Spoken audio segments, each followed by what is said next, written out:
வணக்கம். நான் Vijayakumar. ABN films YouTube channel மூலமாக பிறப்பும் சிறப்பும் என்ற இந்த நிகழ்ச்சியில் மீண்டும் உங்களை சந்திப்பதில் மிக்க மகிழ்ச்சி. இன்றைய பிறப்பும் சிறப்பும் அப்படிங்கிற இந்த நிகழ்ச்சியில நாம பார்க்க போகின்ற திரைப்பட பிரபலம் யாருன்னு பார்த்தீங்கன்னாக்கா, நடிகர், இயக்குனர், அரசியல்வாதி என்ற பன்முகத்தன்மை கொண்ட சீமான் அவர்கள். சீமான் அப்படின்னு சொன்னவுடனே அந்த கர்ஜனையான குரலும் கம்பீரமான தோற்றமுமே நம் கண் முன்னால் வந்து நிற்கும்.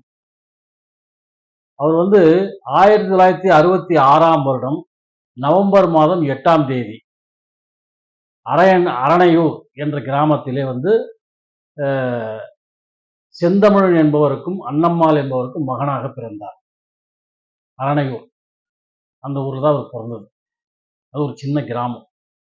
அங்க பிறந்துட்டு தான் இன்று தமிழகம் மட்டும் இல்லாமல் இந்தியா முழுவதும் தெரியக்கூடிய ஒரு பிரபலமாக உருமாறி இருக்கின்றார் சீமான் அவர்கள். அவர் ஆரம்பத்திலிருந்து சினிமாவில் ஏதாவது ஒரு வகையில் பெரிய ஆளா வளரணும் அப்படிங்கிற ஒரு ஆர்வத்தோடு தான் இருந்தார். அதுக்காக சினிமாவில் ஏதாவது முயற்சி எடுக்கணும் அப்படிங்கிறதுக்காக அவர் ஊரை விட்டு சென்னைக்கு வந்துட்டார். சென்னைக்கு வந்தவர் மணிவண்ணன், பாரதி ராஜா கிட்டலாம் அசிஸ்டண்டாக வேலை செஞ்சார். சில படங்களுக்கு திரைக்கதை வசனம்லாம் எழுதினாரு. இப்படி அவங்களுக்கெல்லாம் உதவியாளராக இருந்து கொண்டு படம் பண்ணணும் அப்படின்ற ஒரு நோக்கத்தோட செயல்பட்டு கொண்டிருக்கும்போது தான் பாஞ்சாலங்குறிச்சி அப்படிங்கிற ஒரு படத்தை பண்ணார். அதில் பிரபுவும் மனோபாலாவையும் வச்சு அந்த படத்தை பண்ணார். அதில் விவேக் சார் மூலயமாக பெரியாருடைய கொள்கைகளை எல்லாம் பரப்பினார். அப்போ பெரியாருடைய கொள்கை மீது பற்றுதல் உள்ளவர் என்பதை அப்பொழுதே அவர் பதிவு செய்து விட்டார். திக கட்சியில் இருந்துகிட்டு பெரியாருடைய கொள்கைகளை பறைசாற்றி கொண்டிருந்தார் சீமான் அவர்கள். அதுக்கப்புறம் பாஞ்சாலங்குறிச்சி படம் முடிஞ்சதுக்கு அப்புறம் சத்யராஜை வச்சு வீரநடைன்னு ஒரு படம் பண்ணாரு. அதுக்கப்புறம் மாதவனையும் பூஜாவையும் வச்சு வடிவேலு இவங்கெல்லாம் வச்சு தம்பி அப்படின்னு ஒரு படம் பண்ணார்.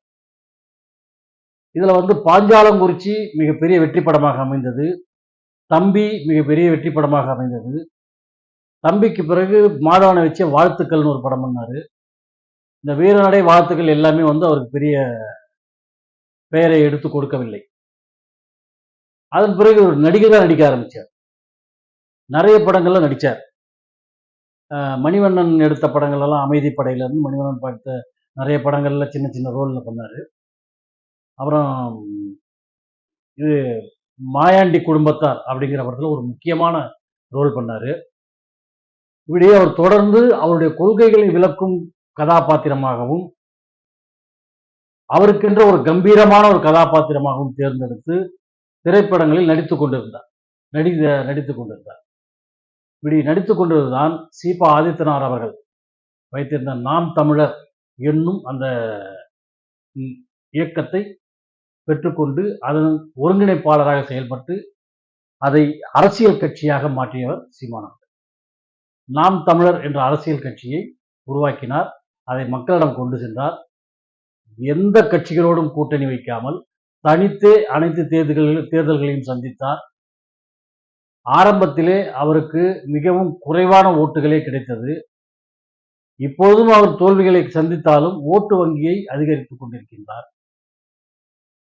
நிறைய படங்களில் நடிப்பதற்கு முயற்சி செய்து நடித்துக் கொண்டிருந்த காலகட்டத்திலே அரசியலிலே நுழைந்து விட்டதனால் அவர் அரசியல்வாதியாகவும் மாறிவிட்டார். இப்படி அரசியல்வாதியாக மாறிய பிறகு சினிமா துறையை விட்டு விலக வேண்டிய சூழ்நிலைக்கு ஆளாகிவிட்டார். ஒரு அரசியல்வாதி அப்படின்னு சொன்னாலே அவரை நிறைய பேர் எதிர்ப்பாங்க. அவர் பேர்ல பல களங்கங்களை உருவாக்குவார்கள். இப்படிப்பட்ட பல சிக்கல்களை சீமான் அவர்கள் சந்தித்துக் கொண்டுதான் இருக்கிறார். திரைத்துறையிலே ஒரு சிறந்த இயக்குனராக 2 படங்களை கொடுத்திருக்கிறார். 2மே இன்றும் பார்த்து ரசிக்கக்கூடிய படங்களாக இருக்கும். பாஞ்சாலங்குறிச்சி என்ற படத்திலே விவேக் அவர்கள் மூலமாக மிகவும் சிறப்பான பகுத்தறிவுகளை புகுத்தியிருப்பார். அற்புதமா இருக்கும் அந்த காட்சிகள்லாம் பார்க்க. விவேக் காமெடியா சொன்னாலும் அதெல்லாம் ரொம்ப ரசிப்புத்தன்மையோட இருக்கும். அதே மாதிரி தம்பி படத்துல பாருங்க, மாதவனுடைய ஒவ்வொரு நடிப்பும் அவ்வளவு சிறப்பா இருக்கும். அவ்வளவு அற்புதமா நடிச்சிருப்பார் மாதவன். அப்படி தன்னுடைய இயக்கும் தன்மையை மிக சிறப்பாக காமிச்சிருப்பார். அதே மாதிரி நடிப்பு துறையிலும் சும்மா நிக்கல. மகிழ்ச்சிங்கிற படத்துலயும் அற்புதமா நடிச்சிருப்பாரு. மாயாண்டி குடும்பத்தார்லயும் அற்புதமா நடிச்சிருப்பாரு. அவர் நடித்த படங்களில் எல்லாம் அவருடைய கதாபாத்திரம் பேசும் பொருளாகவே இருந்தது. மிக மிக அவசரம் அப்படின்னு புதுமுகங்கள் நடிச்ச ஒரு படத்தில் நடிச்சாரு. அதுலயும் அவருடைய கதாபாத்திரம் பேசும் பொருளாகவே. இப்படி அவர் நடிப்பு துறையிலும் சரி, இயக்கத்திலும் சரி, இப்போ அரசியல் பின்புலத்திலும் சரி, தன்னை முழுமையாக ஈடுபடுத்தி மக்கள் முன்னால் தனித்தன்மையோடு தன்னை பதிவு செய்து கொண்டவர் சீமான். ஆக அவர் பிறந்த இந்த நவம்பர் 8ஆம் தேதியை புரட்சியாளர்களின் தினமாக கொண்டாடுவோம் என்று கூறி விடைபெறுகிறேன். நன்றி, வணக்கம்.